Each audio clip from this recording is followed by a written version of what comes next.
So hello guys and welcome back to the channel. Today I'm going to show you how to clear cache on Safari on your iPhone. So the first thing you want to do is to go to your settings actually, and from there you're gonna scroll all the way down until you see your apps. Click on that.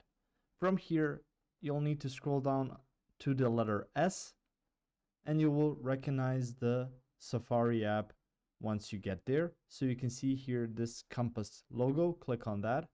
From here you can see the options like use in private browsing, Safari suggestions, autofill, block pop-ups. You can see some allow website tinting. You can see some other options as well. And you can see the option clear history and website data. And this will remove browsing history, cookies, and your website data. Now, if you want to be a bit more specific, you should go to advanced settings, which will be again all the way down. And from here, you can see the option for website data at the top.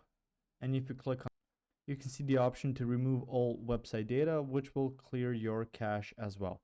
So there's a few ways you can go about that. If you're using this way, it's going to be a bit more specific. So you can definitely clear cache this way, and you can clear cache as well as other things by clicking this blue text that says clear history and website data. So there's a few ways you can go on about doing this.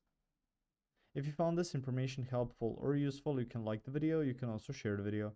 You can subscribe to the channel and click the notification bell to get notified about new videos on Safari or some other topics you might enjoy as well. Thank you very much for watching this video, and as always, I will see you guys in the next one.